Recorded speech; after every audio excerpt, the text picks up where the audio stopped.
Wake up. Wake up.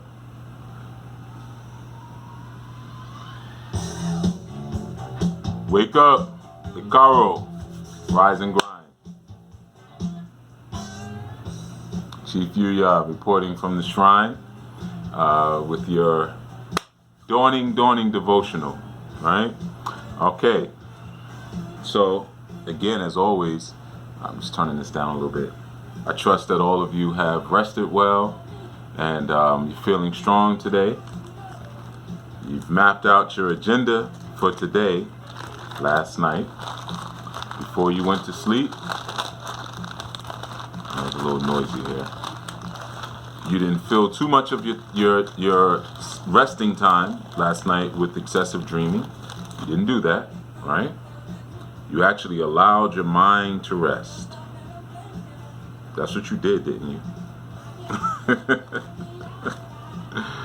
So, the sacred Odu of Ogbe tells us something that's very important in terms of maintaining wealth, right? And for many of you who are up now, who are getting up and getting your day started, you're up at this time and, your activities are based around wealth accumulation. Now, whether it's, you're getting ready to prepare food and lay out clothes for your family, or if you're prepared to commute, to go to work and you're grooming yourself, either one, it doesn't matter. They're still based on wealth, right? So the sacred Odu of Ogbe tells us something very beautiful and relevant as it relates to the wealthy mindset. One of the big differences with Ifa and Orisha tradition, as opposed to a lot of what people perceive to be religions and spiritual systems, is that with the exception of the Awo Ifa or the Babalao and the Ianifa, there's really not a whole lot of talk about abstaining from wealth. It's really encouraged. And even though even as Babalao, we may be encouraged to focus on our help towards the people and our communal service and things like that, but we're still told that if we do those things, the wealth will come. So it's no secret, and money is not a taboo. Wealth is not a taboo. Riches are not a taboo.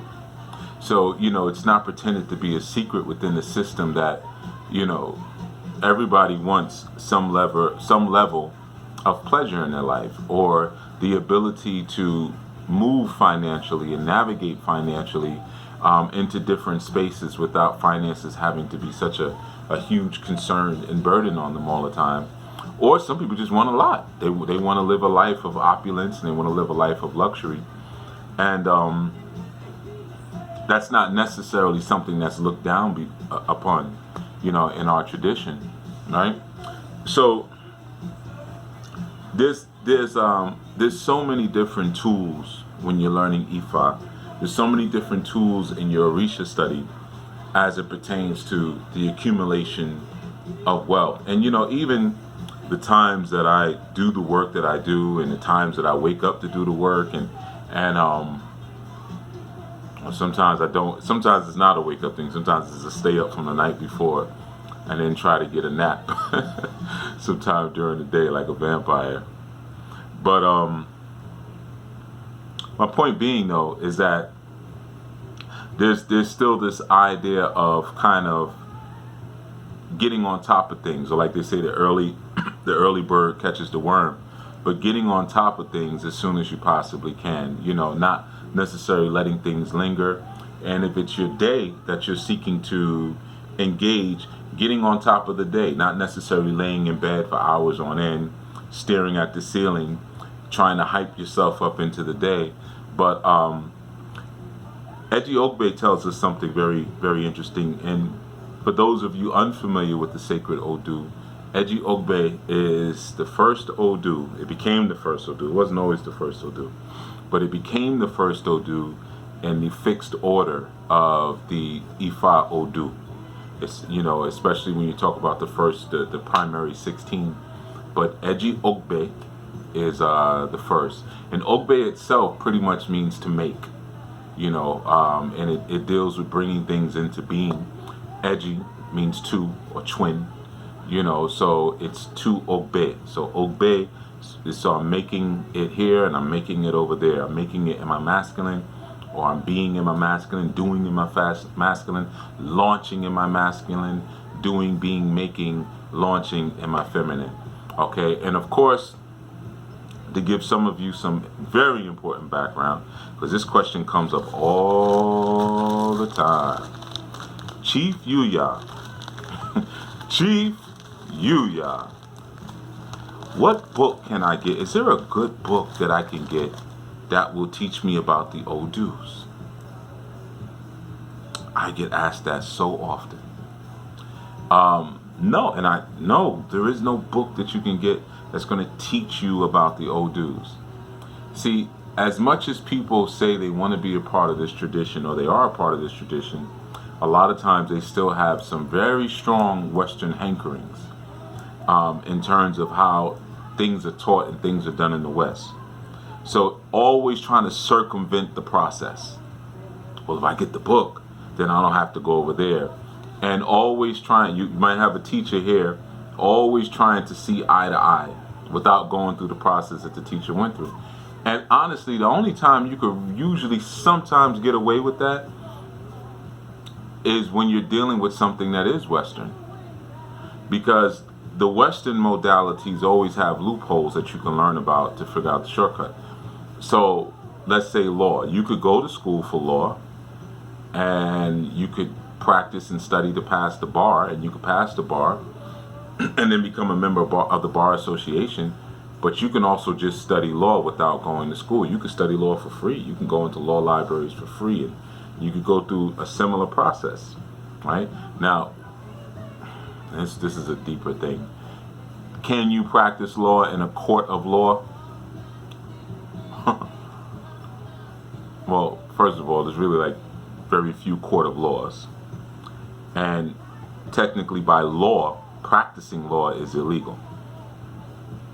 Okay, but that's a whole nother, that's probably something for the Chief Yuya channel. That's one of those type of conversations. That's one of those deeper level, deeper information type conversations. All right, but anyway, let's get back to the subject, what we're talking about here. So again, we start looking at Eji Ogbe, and Eji Ogbe gives us some very great life advice, and it tells us that if we are saddened by our fortune of wealth, then our destiny must be saddened by the fortune of wealth, and that we must focus our attention persistently on those things that cause us references of soreness. Okay, and then it goes on to tell us that if we are saddened, not Saturn, but if we are saddened by our fortune of a wife, then we should make finding a wife the sadness of our destiny. It goes on to also say, if we are saddened by the fortune of owning a home, then we should make owning a home the sadness of our destiny. If we are saddened by children, our fortune of children, then we should make having children the fortune of our destiny, right? So essentially what it's saying, I'm giving you the short version of the Odu. It's saying that if you have something that brings you persistent soreness, and persistent misery and persistent pain, address it and deal with it.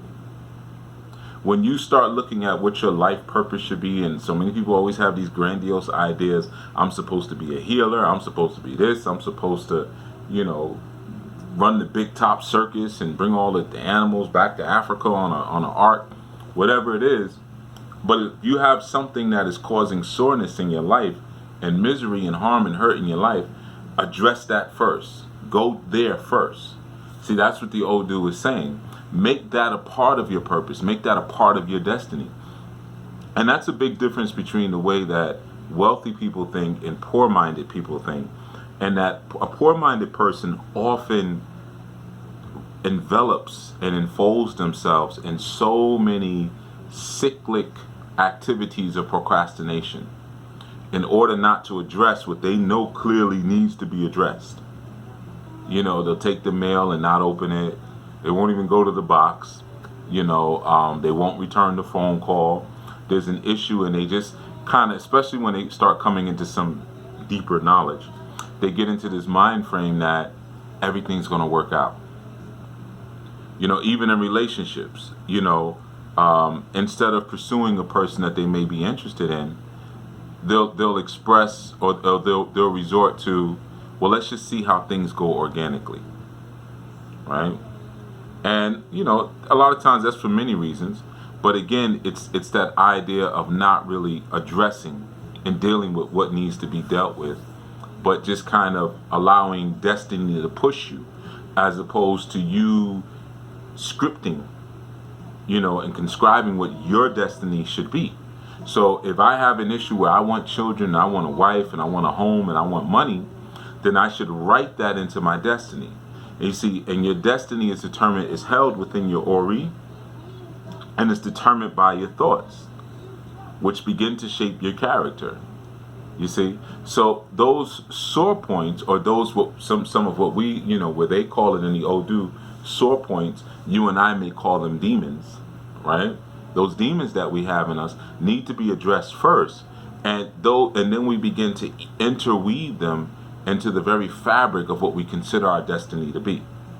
You see, that's a wealthy mindset, where, okay, the letter came, the phone call came, I'm not going to keep avoiding the phone call, or sending it to voicemail. I'm going to deal with this, because a wealthy person knows that things typically don't just tend to get better on their own. If there's an issue that arises, it's not just going to go away because they ignore it. In fact, typically when you ignore it, it gets worse.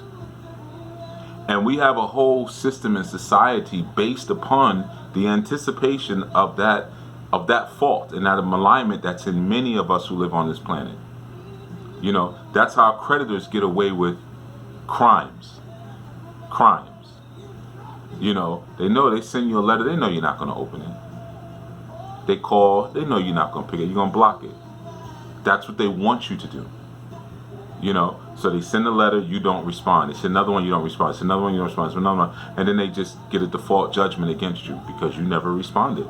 So you see, it's an example of, you let things go and you don't address them, and they'll end up getting worse. You see, so Ifa gives us warning about that. Those things that bring soreness, those things that bring worry, let them be the worry of our destiny. Let them be the concern of our destiny. And it's speaking about your destiny almost as if your destiny has its own personality and its own head. All right?